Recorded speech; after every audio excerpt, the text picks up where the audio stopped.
All right, everyone back. So, Titan was not happy. I don't know what that was about. Okay.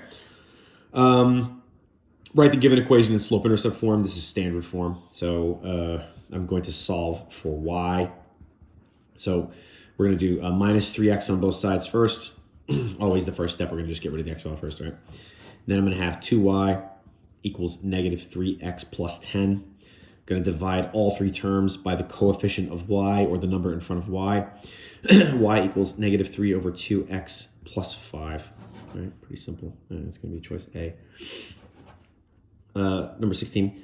Find the x and y intercepts. All right, guys. So 4x minus 6y equals negative 48. This form is actually really easy to find the intercept. So let's find the x-intercept first. If I want the x-intercept, I get rid of everything that has y in it. So I'm actually just going to cross out everything here. And then I have an equation. 4x equals negative 48. Again, 4x equals negative 48. Divided by 4 on both sides, x equals negative 12. Now, that's written as negative 12, comma 0. Because when we talk about an x-intercept, x comes first, y comes second. And the definition of an intercept is when you have a number for one of the values, the other value must be 0. That's just the rule, right? And if you were to graph this, you would see it. So there we have it. And really and truly, we don't have to go any further because the only choice that is A. But let's, for the sake of this process, let's find the y-intercept too, just to be sure. So if I want to find the y-intercept, I cover up the x value, so all that's going to be gone. Don't get rid of the negative. The negative belongs to the 6, guys, right? Divide by negative 6 on both sides. Y equals 8. And that's going to be 0, comma 8, because it's a y value. So again, we haven't done anything different. Choice A. Which set of coordinates describes a function? Okay, well, technically speaking, a function is when all of the x values are different. So let's see. This one has a negative 5, a negative 3, a negative 1, and a negative 5. That negative 5 repeats. That cannot happen. A doesn't work. B is 6, 4, 2, and 0. Yeah, that's probably it. But let's just go ahead and make sure. 4, negative 4, 4, negative 4. No, they repeat. 2, 2, 4, 6. The 2's repeat. The answer is B. A function is when all x values are different. Okay, 18. Okay, we got two graphs, function A and function B. Which of the following describes the y-intercepts of the two functions? Okay, from the graph, the y-intercept is easy. We can see it. It's 0. So that's 0.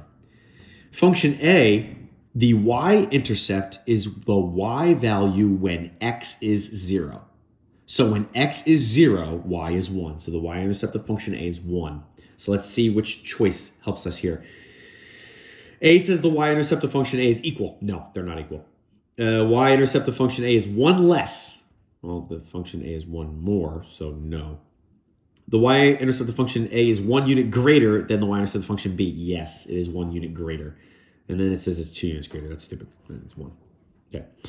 Determine the range of the function below. The range is a y value, and it's the lowest value to the highest value. This is going to be hard to see because this graph sucks. The lowest value on the y-axis here is negative 1. The highest value that we see, because we have arrows, is infinity. Now, this is the range, well, technically, it's touching negative 1, so it's a bracket. This is the range of this function. However, it doesn't show that here. But which of these matches? It clearly can't be the 2's, right? But I need values that are greater than negative 1 because I'm going up. The only one that says that is D. Y is greater than or equal to negative 1. Okay. Number 20. Determine if the relation is a function and state the domain and range. Yes, it's a function because it passes the vertical line test. Meaning if I drew a line through the function, it only touches the function at one point. It only touches the graph at one point, right? And I can do that line anywhere. It's still the same. So yes, it's a function. Now, what is the domain? Well, these are supposed to be arrows on both sides.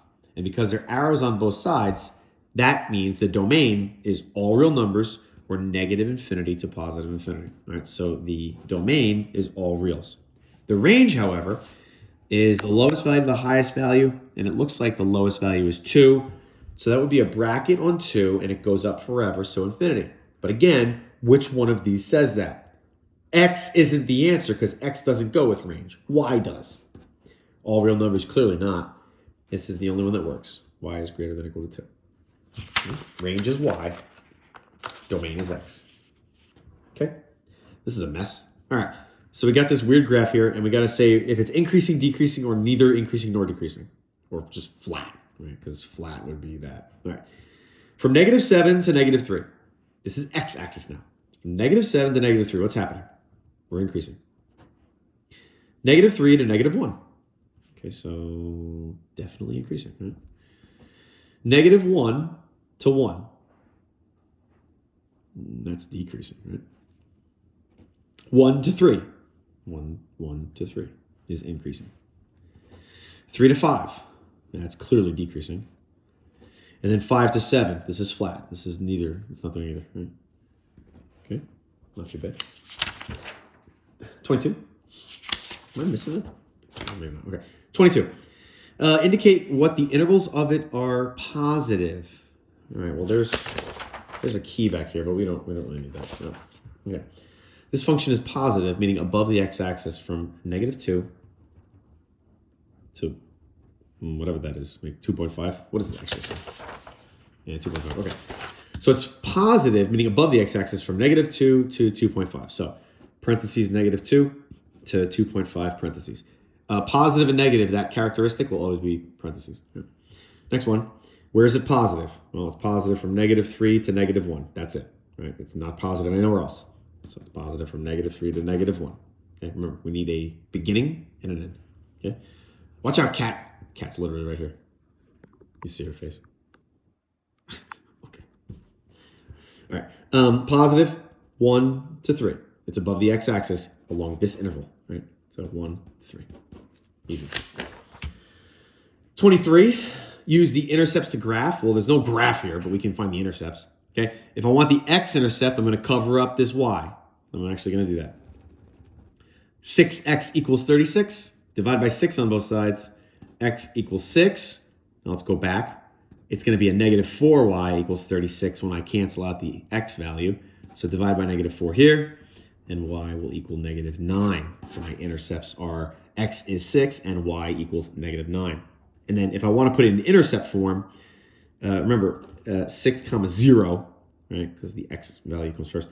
And then 0 comma -9, right? Because an ordered pair, that was ugly. An ordered pair is x comma y, right? Watch out, cat. Okay. All right, key features. Here's the path. Whoa, hey, brother. Careful now. You scared the goodness out of me. All right.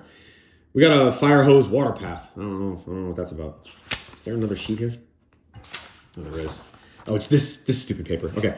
What is the max value? Okay, we don't do max value this year, but if you wanted to know, max value is like the highest value, like the highest y value. Right? So I don't care about that. What does the x-intercept represent? This is what's important. This is just a duplicate too, so I don't know what this is about. Okay. So what is the x-intercept? Okay, let's go back. The x-intercept looks like, I don't know, maybe 42. It's hard to see.